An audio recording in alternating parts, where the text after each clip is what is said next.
경상도 어느 추어탕집. 서울에서 내려온 손님이 국한술을 뜨다 말고 고개를 갸웃합니다. 코끝을 스치는 이 향, 박하 같기도 깻잎 같기도 한데 둘 다 아니에요. 결국 참다 못해 물어봅니다. 이거 대체 뭐예요? 경상도에선 여름마다 국이며 찌개에 아무렇지 않게 넣는 흔한 잎인데 서울 사람들은 이름조차 모릅니다. 어떤 분들은 향이 낯설다고 밀어내고 또 어떤 분들은 한번 맛보고 그날로 반해버려요. 오늘 그 향의 정체를 알려드릴게요. 이 잎 이름이 무려 3개입니다. 방아잎, 배초향, 곽향. 하나는 경상도 사투리고 하나는 표준어고 하나는 조선 왕실이 쓰던 이름이에요. 심지어 이 향을 그 옛날 명나라 황제가 탐냈다는 기록까지 남아있습니다. 오늘 3가지를 가져왔어요. 이 잎이 어쩌다 이름을 셋이나 갖게 됐는지, 왜 경상도와 전라도가 이걸 두고 서로 다르게 먹는지, 그리고 향만 센 잡초 아니냐는 오해, 이게 진짜인지 아닌지, 그 향 속에 대체 뭐가 들었는지 알고 나면 오늘 저녁 국 한 그릇이 달라집니다. 별거 아닌 잎 같죠? 끝까지 보시면 생각이 바뀌실 거예요. 표준어 이름부터 풀어볼게요. 배초향, 한자로 밀어낼 배, 풀초, 향기향입니다.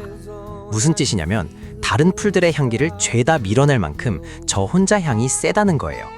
이름부터가 좀 오만하죠? 풀밭에서 혼자 비켜 내 향이 지나간다 하는 셈이니까요. 한방에서 부르는 이름은 곽향입니다.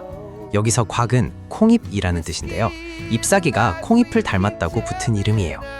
그럼 경상도에선 왜 방아라고 부를까요? 원래는 박하를 닮았다고 해서 방아라고 불렀대요. 꽃다울 방, 연꽃 하. 그런데 경상도 태교의 발음에서 모음이 슬쩍 빠지면서 방아가 방아가 된 겁니다. 이름 하나에 표준어와 한방과 사투리가 층층이 쌓여 있는 거예요.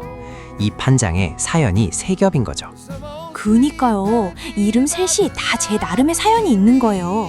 그런데 진짜 놀라운 건 이 다음입니다. 이 향이 조선 왕실 문서에까지 등장하거든요.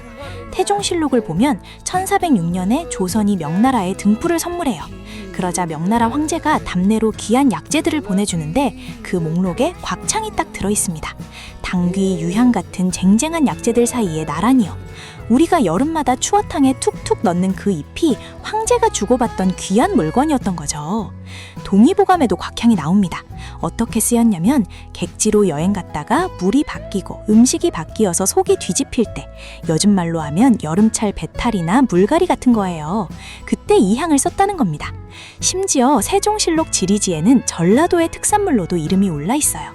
정리하면 조선의 임금도 명나라 황제도 600년 전 의원들도 여름만 되면 이 잎을 찾았던 거예요. 우리가 무심코 지나친 그 향이요. 근데 저 계속 궁금했던 게 있어요. 대체 이 향이 얼마나 세길래 다른 풀을 밀어낸다는 걸까요? 수아 씨, 직접 맡아봤다면서요? 맡아봤는데 첫 마디가 저도 모르게 튀어나왔어요. 이게 뭐지? 깻잎을 손끝으로 문질러 본 적 있으시죠? 그 알싸한 향이 확 올라오잖아요. 방아잎은 딱 그 느낌인데 볼륨을 2배로 키운 거예요. 박하의 시원함에 깻잎의 진함을 섞고 거기다 세기를 확 올린 향. 향의 세기를 눈금으로 매기자면 깻잎이 옷짐일 때 방아는 9까지 올라가요.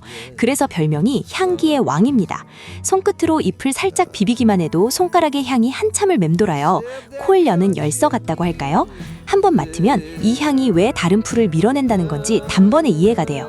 이게 서양에서 건너온 허브가 아니라는 게 또 반전이에요. 우리 산과 들에서 오래전부터 자란 토종 허브라 영어권에선 아예 코리안 민트, 한국 민트라고 부릅니다. 재밌는 건 이 왕성한 생명력이에요. 잎을 아무리 훑어내도 밑에서 새순이 또 쑥쑥 올라옵니다. 향도 세고 목숨도 질긴 잎인 거예요. 그러니까 아무 데서나 잘 자라면서 저 혼자 향은 제일 세게 내는 거죠. 향이 그렇게 센데도 지역마다 쓰는 법이 다르다니까 그게 또 재밌더라고요. 여기서 아주 유명한 논쟁이 하나 있어요. 여러분, 추어탕에 방아잎 넣으세요, 안 넣으세요? 사실 이거 하나로 고향이 갈립니다. 경상도식 추어탕엔 방아잎이 들어가요. 전라도식엔 안 들어가고요. 그래서 방아향이 나면 경상도, 안 나면 전라도. 국물 한 숟갈로 어느 지방 음식인지 알아맞힐 수 있는 거죠. 방아잎은 경남하고 전라도 밥상의 여름 단골입니다. 돼지국밥에도, 아귀찜에도, 장어탕에도, 매운탕에도 들어가요. 특히 비린내 잡는 데는 이만한 게 없습니다. 생선의 그 비릿함을 향이 확 덮어버리거든요. 매운탕에 방아 한 줌 넣는 순간 비린내가 향긋함으로 바뀌는 마법 같은 걸 보실 수 있어요. 이 잎의 고향은 지리산 자락, 남쪽의 텃밭들입니다. 시골집 마당 한쪽에 심어두면 여름 내내 알아서 무성하게 자라요. 경남 하동이나 산청 쪽 시골장에 여름에 가보시면 방아 한 단이 소크리채 쌓여있는 걸 볼 수 있어요. 지리산 청학동이나 하동 화개장터 구경 가시는 길에 방아 한 단 사오시는 것도 은근한 재미고요. 그런데 신기하죠?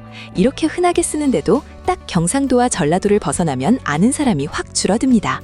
남쪽에선 잡초처럼 흔한 향이, 수도권에선 이름도 생소한 별미가 되는 거예요. 자, 그럼 이제 제일 궁금한 걸 짚어볼게요. 향은 알겠는데 이게 몸에는 뭐가 좋은 걸까요?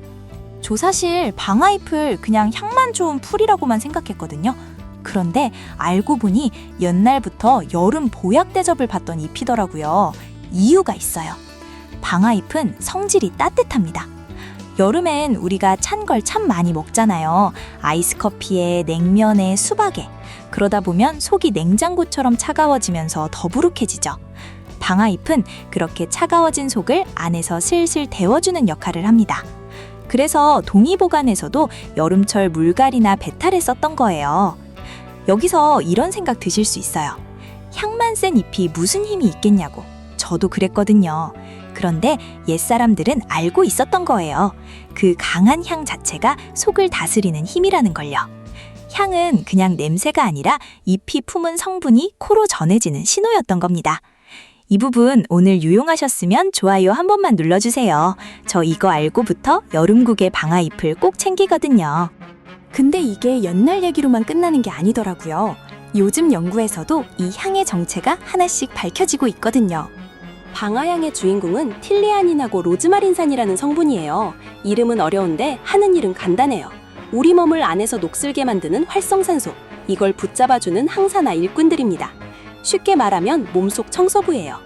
국내 연구에서 방아 추출물을 신경세포에 실험했더니 산화 스트레스가 눈에 띄게 줄어드는 게 확인됐어요. 향만 좋은 게 아니라 성분 하나하나가 조용히 일을 하고 있던 거죠. 그리고 이 향, 코로 맡는 것만으로도 효과가 있어요. 방아향을 맡게 하고 뇌파를 재봤더니 마음이 안정되는 쪽으로 바뀌었거든요. 여름에 더위 먹고 예민해졌을 때 방아향 한번 크게 들이마시면 코로 마시는 진정제 같은 셈이에요. 향 하나가 코를 지나 머릿속까지 시원하게 정리해주는 느낌이랄까요? 게다가 향이 강한 만큼 천연 방부제 역할도 해서 음식을 덜 상하게 하고 잡내를 잡아줍니다. 옛날에 냉장고도 없이 여름을 나면서 이 잎을 곁에 둔 데는 다 이유가 있었던 거예요. 흔한 잎 한 장에 이게 다 들어있었던 거죠. 그러면 이 좋은 걸 어떻게 요리해야 제대로 챙기는 거예요? 나리씨? 딱 하나만 기억하세요. 방아잎은 맨 마지막에 넣습니다. 이게 진짜 핵심이에요. 왜냐면 방아잎의 향은 열에 굉장히 약하거든요.